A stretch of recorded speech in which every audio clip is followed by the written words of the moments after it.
मैं आपको ऐसी बातें बताऊंगी जो किसी को पता नहीं है।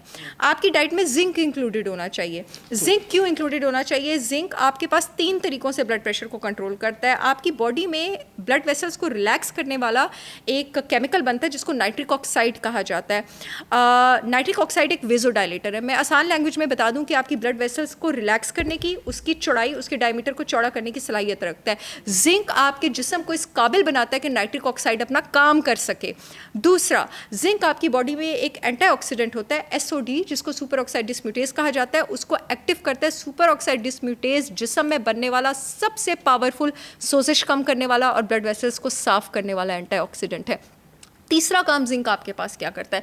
तीसरा काम जिंक आपके फूड की क्रेविंग रिड्यूस करता है। हमारी बॉडी में जब हमारा पेट भर जाता है, हमारी भूख खत्म हो जाती है, तो एक हार्मोन का एक्टिव होना बहुत ज़्यादा ज़रूरी है ताकि हम अपना मुंह बंद करें और खाना रोकें, और उसको आप लेप्टिन कहते हैं। अगर आपके जिस्म में जिंक की कमी है, आपका लेप्टिन एक्टिव नहीं होगा। यही वजह है जिनके जिस्म में जिंक की कमी होती है वो खाई जाते हैं क्योंकि उनको पता ही नहीं लग रहा होता कि उनका पेट भरा है। जिंक कहाँ है? अगेन जिंक गोश्त में है, और सबसे ज्यादा बड़े गोश्त में है, और शेलफिश में है, और ग्राइंडेड नट्स और तो रोक सीड्स में देते हैं कि नहीं खाना ब्लड प्रेशर। जिन चीज़ों में मैं अगला भी बताने लगी हूँ, ब्लड प्रेशर का इलाज है वो गोश्त में है। अगली चीज़ पे आ जाते हैं जी, विटामिन B12 और विटामिन B9 दोनों आपके पास गोश्त में मौजूद हैं। हमारे जिस्म में जब प्रोटीन प्रोसेस हो रही होती है तो उसको प्रोसेस होने के दौरान आपके पास एक केमिकल बनता है जिसको होमोसिस्टीन कहा जाता है। अल्लाह ताला नहीं चाहता कि इस होमोसिस्टीन के लेवल्स ब्लड में बहुत ज़्यादा देर रेज्ड रहें, इसलिए जिस्म में विटामिन B9 और B12 लेना ज़रूरी है ताकि वो इसको एक कम टॉक्सिक केमिकल में कन्वर्ट कर ले। जो लोग गोश्त नहीं लेते हैं उनके जिस्म में B9 और B12 की कमी होती है और होमोसिस्टीन ऊपर जाना शुरू हो जाता है। ये मैं नहीं कहती हूँ, ये ऑथेंटिक रिसर्चेस कहती हैं कि जब होमोसिस्टीन ऊपर जाता है ब्लड प्रेशर भी होता है, कार्डियोवास्कुलर डिजीजेस भी होते हैं, आपको कोलेस्ट्रॉल की बीमारियां भी होती हैं। ये कहाँ है? ये गोश्त में है। आप लंबी जिंदगी जीना चाहते हैं, गोश्त खाएं। गोश्त किसी भी सूरत में खा सकते हैं। गोश्त आपने पका हुआ सालन हो, भुना हुआ हो। अच्छा, ये भी बड़ा अच्छा क्वेश्चन है। ये लाजमी बताएं। अगर पका हुआ सालन है उसमें गोश्त करें, या बॉयल मीट करें, या भुना हुआ, क्योंकि आपने बारबेक्यू में भी कहा था कि उसमें भी ऐसा कुछ बारबेक्यू नहीं करना ना भाई।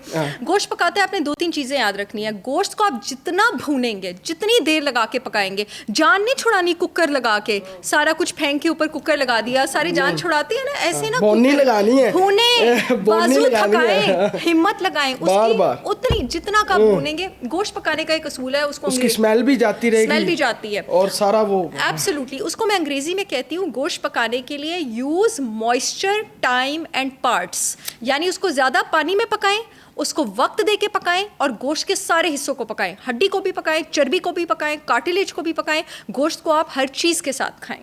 तो गोश्त से फायदा उठाने का ये तरीका है, यानी कि इस तरह खाया जा सकता है। और बारबेक्यू ना करें, उसको भून के खाएं।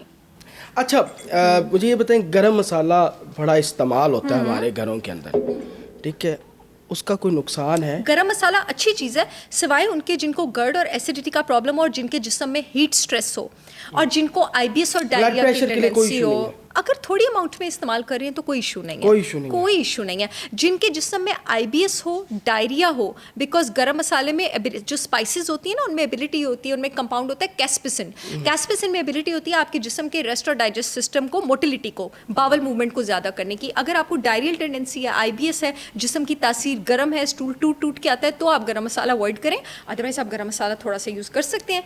पूरी हांडी में इतना सा डलता है तो वो तो पूरी हांडी में डिस्ट्रीब्यूट होता है, एक प्लेट में कितना खा गया, ठीक है। अच्छा, डॉक्टर साहब, 50+ जो हमारे मर्द ख़वातीन हज़रात हैं, उनके अंदर ब्लड प्रेशर जो है वो मेडिसन ले रहे होते हैं रूटीन वाइज, मुस्तकिल मुजाजम।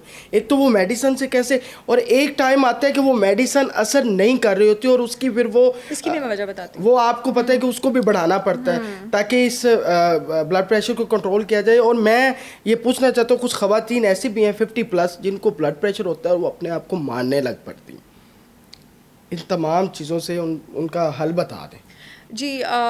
सबसे पहले जो ख़वातीन जिनको ब्लड प्रेशर है वो अपने आप को मारना शुरू कर देती है, उसकी वजह से ब्लड प्रेशर नहीं है, वो हार्मोनल चेंजेस भी हो सकता है, और उसकी वजह उनके आसपास का माहौल भी हो सकता है बहुत ज़्यादा। इस तरह का जो भी बिहेवियर होता है आपके आसपास जब भी शो करे, मैं आपको बताऊँ, बहुत ज़्यादा एम्पैथी रखें, और इस बिहेवियर को, अगेन एक वो सोशल एस्पेक्ट वाली बात आ गई और मैं खुद को रोक नहीं पाती, इस बिहेवियर को 1, 2, 3, 4, 5, 6, 10 दिन या 1 महीने की प्रॉब्लम का नतीजा ना समझें। ये किसी के अंदर सालों से कोई फ्रस्ट्रेशन, दुख या गुस्सा बिल्टअप हो रहा था जिसका ये नतीजा है, ठीक है। है तो उसको प्लीज़ एड्रेस करें, उस इंसान के साथ हमदर्दी का रवैया करें। दूसरी चीज़ आपने क्या पूछी थी पहले वाली? मैंने ये पूछा था कि 50 प्लस खवातीन जो मेडिसन, मर्द भी मेडिसन लेते रहते हैं, लेकिन वो एक टाइम आता वो मेडिसन भी असर करना छोड़ देती है। मैं आपको मजे की बात बताऊं, ये जो आपके पास पोटेशियम स्पेयरिंग डायरेटिक्स हैं और ये जो रेनिन एंजियोटेंसिन इनहिबिटर्स हैं, ये जो मैंने इतने मुश्किल से नाम बोले हैं ना, ये सबसे पॉपुलर ग्रुप ऑफ ड्रग्स हैं एंटी हाइपरटेंसिव्स की ब्लड प्रेशर कंट्रोल करने की।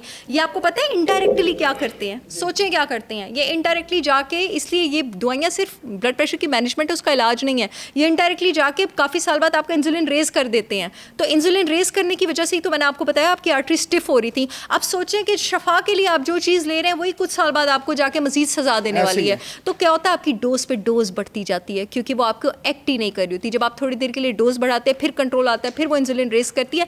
इसलिए बहुत ज़रूरी है कि इसको जड़ से आप रोकें। जिन मिनरल्स और वाइटामिन्स का मैं नाम ले रही हूँ, potassium, zinc, B9, B12, lifestyle changes, उसको अपनी लाइफ में इंक्लूड करें। वो उस उम्र में जाके वो मेडिसिन से छूट जाएंगी उनकी? इंशाल्लाह, क्यों नहीं छूटेंगी। इंशाल्लाह मैंने अपने पेशेंट्स की इंसुलिन छुड़वाई है, एंटी हाइपरटेंसिव्स छुड़वाई है, थायरॉक्सिन छुड़वाई है। दवाइयों के बगैर इसका इलाज मुमकिन है जो आपने बताया? दवाइयों के बगैर ही इसका इलाज मुमकिन है, लेकिन मेडिसिन के साथ बिल्कुल। लेकिन वो सफ़र मेहनत वाला है, वो सफ़र लंबा है, उस सफ़र के लिए डिसिप्लिन चाहिए, उस सफ़र के लिए डेडिकेशन चाहिए। तो अगर वो डिसिप्लिन हो जाए, वो डिसिप्लिन, वो लगन, वो डेडिकेशन हो जाए तो बीमारी से जान छूट सकती है। क्यों नहीं छूट सकती? मेरे पेशेंट्स की छूटती है अल्हम्दुलिल्लाह। ठीक है। ब्लड प्रेशर वाले जो बंदे या खवातीन है, मर्द हजरात, वो जो आटे के अंदर भी नमक का इस्तेमाल कर रहे होते हैं, वो करना चाहिए? अगर जैन आप अपनी पोटेशियम इंटेक का ख्याल रख रहे हैं ना, जिस तरह मैंने आपको बताया है, और आपके ब्लड प्रेशर लेवल्स कंट्रोल्ड हैं, तो आप अपने आटे के अंदर थोड़ा सा नमक डाल लें। लेकिन आपको दिन में 1 से 2 टीस्पून से ऊपर नमक ऐड करना ही नहीं चाहिए, क्योंकि खानों के अपने अंदर भी नमक मौजूद होता है। मैं अपने खानों में नहीं ऐड करती।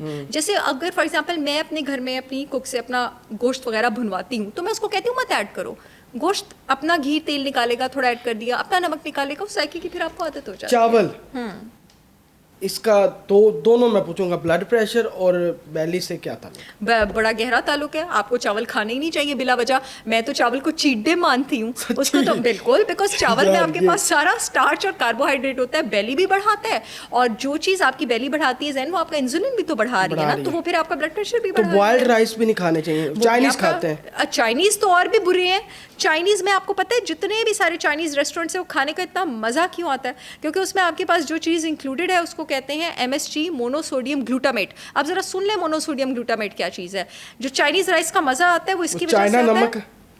ये सुन लीजिए ये चीज क्या है, ये आपके पास, हाँ, ये आपके पास टेस्ट बड्स को एक्सपैंड कर देता है। यानी खाना जितना मजे का नहीं है उतना आपको बताता है, आपकी एपेटाइट बढ़ाता है और इंसुलिन बढ़ाता है। तो चाइनीज राइस में तो ये ज्यादा होता है, सारे चाइनीज फूड में, मंचूरियन वगैरह, एवरीथिंग। हमने खुल के बात किया ब्लड प्रेशर के हवाले से, और आपने भी बताना है कमेंट सेक्शन में आपको कैसा लगा। आपके अगर कोई सवाल आते हैं तो वो लाजमी बताएं, ताकि हम डॉक्टर सहर चावला से इस हवाले से पूछ सके। कोई भी आपका सवाल है तो अपने मेज़बान ज़ैन आसिफ को इजाज़त दें। अल्लाह हाफिज़।